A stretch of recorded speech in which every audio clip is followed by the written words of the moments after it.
આગળ વધીએ અને સિમ્ફનીના કોર્પોરેટ અફેર્સના એમડી નુપ્રેશ શાહ આપણી સાથે જોડાઈ ગયા છે. કંપનીના મેનેજમેન્ટ આપણી સાથે જોડાઈ ગયા છે ઓવરઓલ આઉટલુક પર ચર્ચા કરવા માટે.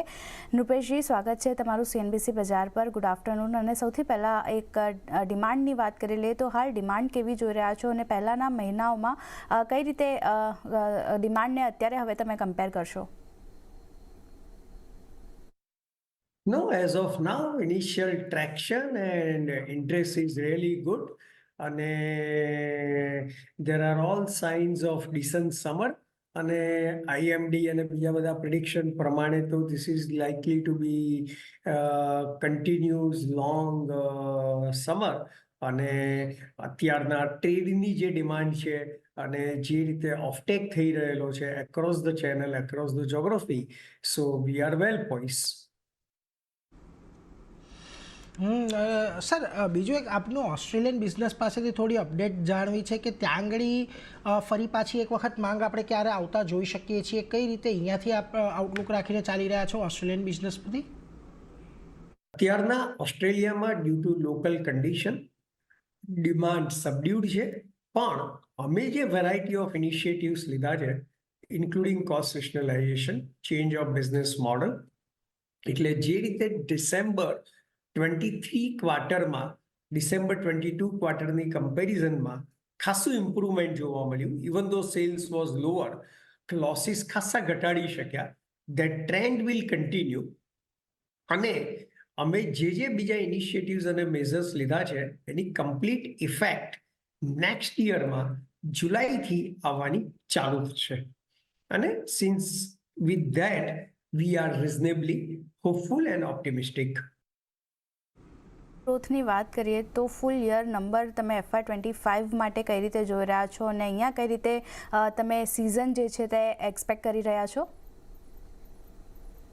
As per our IR policy, we are not giving any forward-looking forecast or guidance. પણ હમણાં જ આપણે જે વાત થઈ એ પ્રમાણે આ સમર માટે કે આ ક્વાર્ટર માટે અત્યારના there is a decent offtake, decent sentiments, decent demand. પણ સર, હવે અત્યારે ઇલેક્શન પણ થોડા દિવસમાં જો આપણે આવતીકાલે જાહેર થતું જોવાના છીએ. ઇલેક્શન કમિશનની આવતીકાલે જે પ્રેસ કોન્ફરન્સ થશે ત્યારબાદ આપણે ઇલેક્શનની ડેટ પણ સામે આવતા જોવા મળશે. લાગે છે કે આ વખતે ઇલેક્શનને કારણે કોઈક માંગની ઉપર થોડોક ડેન્ટ આવી શકે કે થોડી ઓછી માંગ રહી શકે એવું કંઈક અત્યારે શક્યતાઓ લાગી રહી છે? નોર્મલી અમે જોયેલું છે કે જ્યારે ઇલેક્શન યર હોય એમાં બી એવું સમરમાં થતું હોય તો અમારા ટાઈપની પ્રોડક્ટ અને ઇન્ડસ્ટ્રી માટે એ પોઝિટિવ હોય છે. એટલે hopefully this year also it should work positively.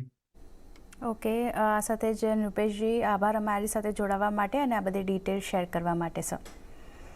તો આ હતા સિમ્ફનીના મેનેજમેન્ટ, ખાસ કરીને કોર્પોરેટ અફેર્સના એમડી નુપેશ શાહ આપણી સાથે હતા. સ્ટોકમાં જુઓ એક ફ્લેટ કામકાજ અત્યારે થતું દેખાઈ રહ્યું છે સિમ્ફની. એક ટેકનિકલ વ્યૂ પણ લઈ લઈએ. દેવાંગ, કઈ રીતે જોઈ રહ્યા છો સિમ્ફનીને? એકદમ ફ્લેટ કામકાજ અત્યારે આપણને થતું દેખાઈ રહ્યું છે. 830ના લેવલની આસપાસ છે સ્ટોક. સિમ્ફનીની વાત કરીએ તો ડેફિનેટલી આપણે એક રેન્જ જોવા મળ્યું છે, પણ ઓવરઓલ આપણે ટ્રેન્ડ જોઈએ છે. હજી પણ સ્ટોક એક લોઅર ટોપ લોઅર બોટમ સ્ટ્રક્ચરમાં છે. 820નો એક મેજર સપોર્ટ છે. અગર આ લેવલ પણ બ્રેક કરે છે તો પોસિબલ છે કે ફર્ધર થોડું કરેક્શન જોવા મળી શકે છે સ્ટોકમાં. તો ન્યૂ એન્ટ્રી માટે તો નહીં, પણ હોય તો 820નો એક સ્ટ્રિક્ટ સ્ટોપ લોસ અહીંયા રાખી મૂકવું છે સિમ્ફનીમાં. સ્ટોપ લોસ ખાસ રાખો અને અહીંયાથી તમે તેજીની પોઝિશન બનાવી શકો છો, એટલા માટે ત્યાં ખાસ એક ધ્યાન રાખતા રહેજો. પરંતુ દેવાંગજી, જો જે રીતથી આપણને ભારતી એરટેલમાં એક આજના દિવસમાં સારી એવી તેજી દેખાઈ રહી છે, જો